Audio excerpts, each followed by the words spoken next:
Good morning students, प्यारे बच्चों। हिंदी की पाठ्यपुस्तक क्षितिज में संकलित गद्य खंड के अंतर्गत, जैसा कि आप लोग सर्वेश्वर दयाल सक्सेना जी द्वारा रचित शीर्षक मानवीय करुणा की दिव्य चमक का अध्ययन कर रहे थे। बच्चों, आज आप लोग पेज नंबर 86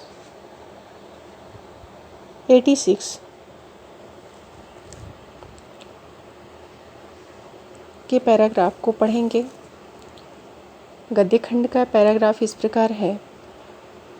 आपको अपने देश की याद आती है? मेरा देश तो अब भारत है। मैं जन्मभूमि की पूछ रहा हूँ। हाँ, आती है। बहुत सुंदर है मेरी जन्मभूमि रैम्स चैपल। घर में किसी की याद, माँ की याद बहुत आती है, बहुत याद आती है। अक्सर वह फिर माँ की स्मृति में डूब जाते हैं और उनकी माँ की चिट्ठियाँ अक्सर उनके पास आती रहती हैं।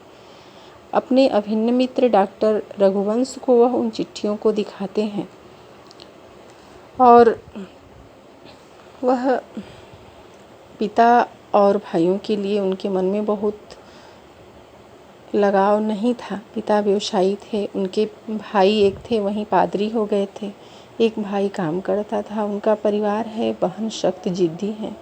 ऐसे ही इस तरह उनके फैमिली के लोग हैं। भारत में बस जाने के बाद वह 2-3-4 बार ही अपने परिवार से मिलने भारत से बेल्जियम गए थे। बच्चों, फादर फुल्के ने भारत आकर पादरियों के बीच धर्माचरण की पढ़ाई करने के बाद कोलकाता से बीए और इलाहाबाद से एमए की परीक्षा उत्तीर्ण की। सन 1950 में उन्होंने रामकथा उत्पत्ति और विकास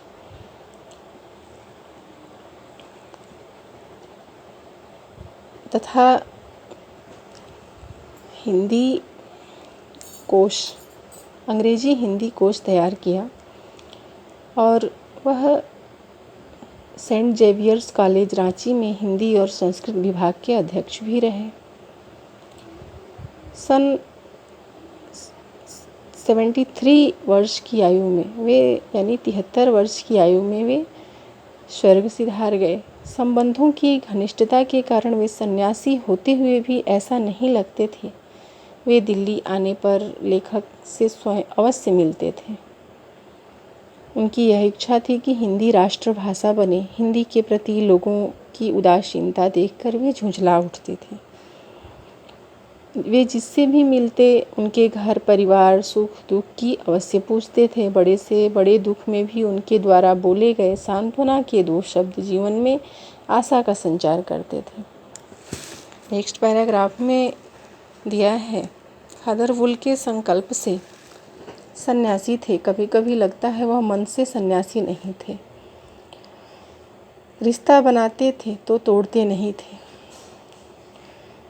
10 साल बाद मिलने के बाद भी उनकी गंध महसूस होती थी। जब भी दिल्ली आते जरूर मिलते, खोज कर समय निकाल कर। सर्दी गर्मी बरसात, यहाँ तक कि वह 2-4 मिनट के लिए ही सही, वह सबसे मिलजुल लेते थे।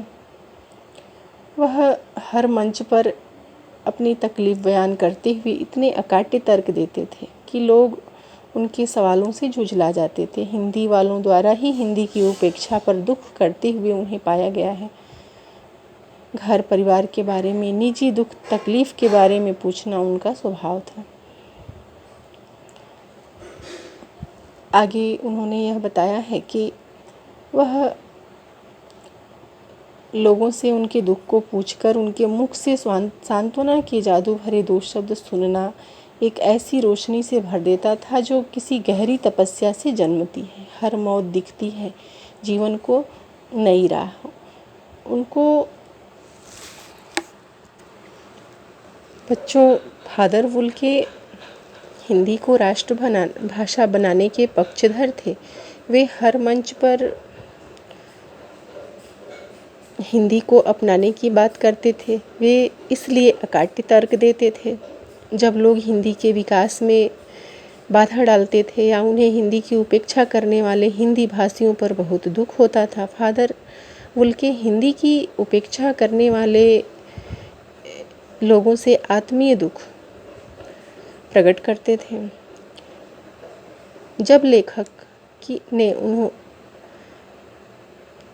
यह समझा कि फादर वुल के सन्यासी कम, पारिवारिक बंधु अधिक थे, वे लेखक के साथ गहरा पारिवारिक लगाव रखने लगे। वे जब भी दिल्ली जाते आते उन्हें ढूंढ कर खोज कर उनसे अवश्य मिलने आते। मिलने पर उनके व्यक्तित्व, सुख दुख की हर प्रकार की बातें करते। बड़े से बड़े दुख में उनके मुख से निकले सांत्वना के शब्द जो हैं बहुत शांतिदायक होते थे। इस तरह वह फादर वुल के ने लेखक की पत्नी और पुत्र की मृत्यु के अवसर पर उन्हें सांत्वना के शब्द कहे। उनके शब्दों में ऐसा जादू होता था कि उससे गहरी शांति मिलती थी। नेक्स्ट पंक्तियां हम आगे पढ़ेंगे। धन्यवाद।